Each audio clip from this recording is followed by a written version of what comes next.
Happy Halloween, bookworms!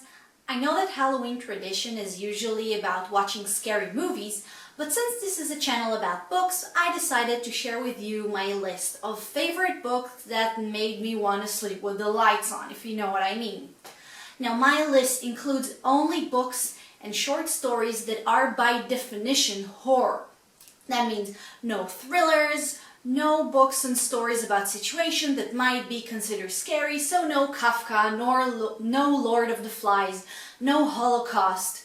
Also, nothing from the Grimm brothers or Hans Christian Andersen, because let's face it, those can take up an entire list all on their own. So we're left with a bunch of books that either made me really scared or that I just appreciate them as a part of the horror genre.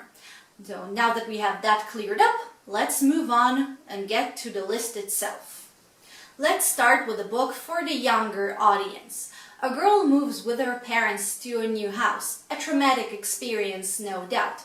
In order to ease her boredom and frustration, she decides to explore around the house. She finds a door which leads her to what seems to be a better copy of that new house. Everything is new, shiny, and magical. Her other parents seem to have all the time in the world for her. Oh, only that they have buttons instead of eyes. No biggie, right? And also, they want her to stay with them forever. I'm talking about the book Coraline by Neil Gaiman, an author that I really love. And don't let the intended target audience fool you. Just because it's for young adults does not mean it's not scary. As an adult, this book really managed to creep me out.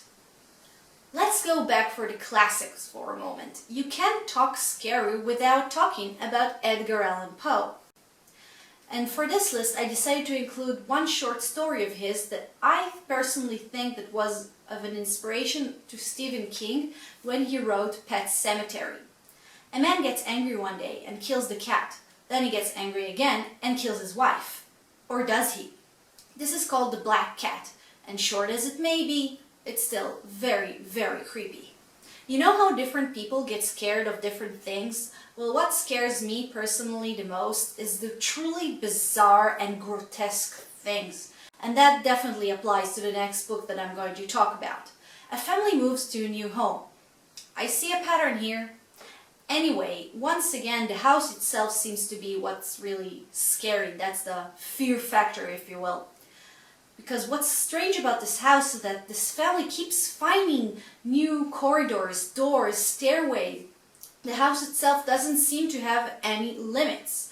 This is called the House of Lys, and it was written by Mark Danielewski. It's really long, it's really complicated, but definitely worth the reading. Only make sure that you're not reading it alone in a basement or something. Poe may be a horror classic, but if you're talking about modern horror stories, Stephen is definitely the king. This book of his particularly is about the embodiment of fear, the boogeyman, the monster under the bed, the demon in the closet. It's an epic story about the group of kids who manage to fight this evil creature, the ultimate scare, and defeat him. However, years later, he comes back and they need to fight him again. If you're scared of clowns, don't read this book. Of course, I'm talking about It, which, might I add, it's a brilliant name. Okay, I know I've said there are not going to be any thrillers on this list, but I'm going to make two exceptions. Because they are both thrillers, but they are also very much horror. The first one that I'm going to mention is extremely famous, especially because of a brilliant movie adaptation. Let's see how fast you recognize this one.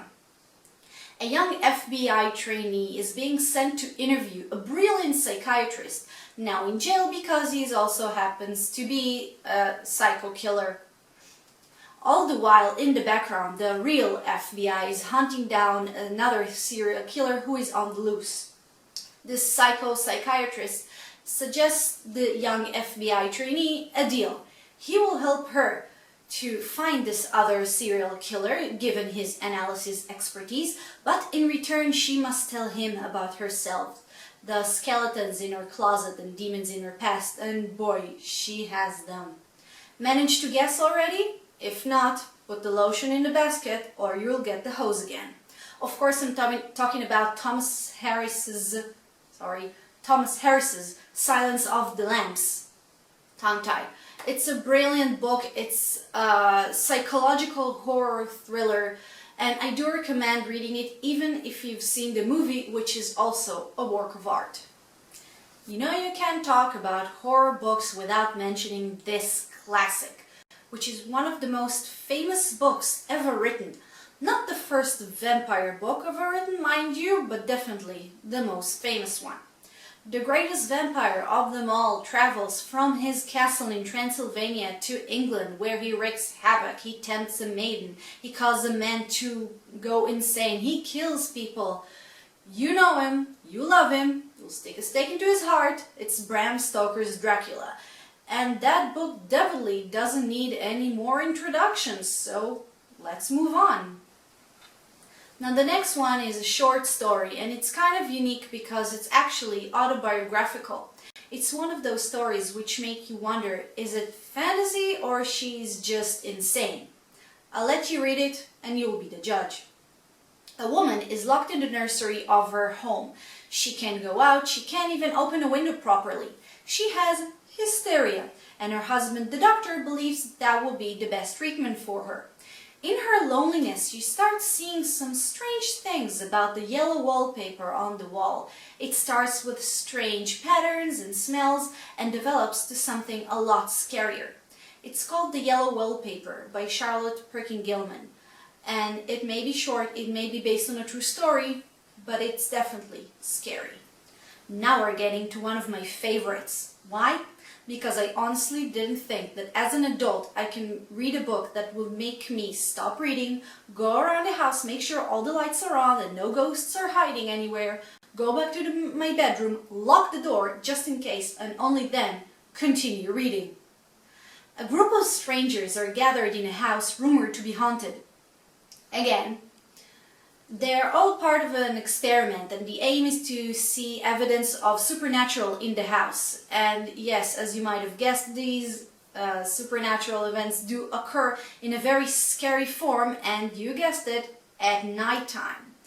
This book is called The Haunting of Hill House by Shirley Jackson, and she also wrote a bunch of other really creepy things. Make sure to check her out. This one definitely scared me. It had one bit which, oh my god, I was so scared. I'm not gonna tell you anything more. Just make sure you read it in a safe place where the lights are on and the door is locked and you have your cat or dog to protect you.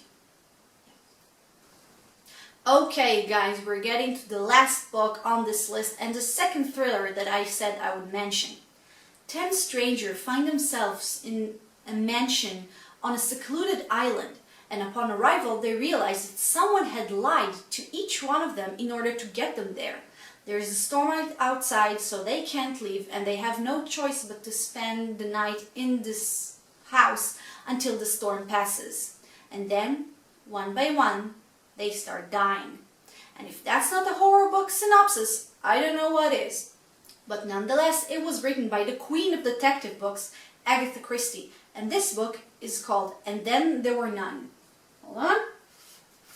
Actually, you have it here. It's one of my favorite books of her, and if I'm not mistaken, the only one by her that does not involve a detective character. It's scary, it's creepy, and the plot itself, the idea was taken into so many other books and movies. I'm pretty sure the movie Identity is based on this idea, even though the movie itself is pretty different. And that is no doubt a horror movie. So that's it for my list of scary books, and I want to know, which ones did I miss? Which is your favorite horror scary book? Which story made you constantly look behind you just to make sure no one's there? Like this video, comment, tell me your favorite scary books and stories, and I will see you in the next review. Bye bye.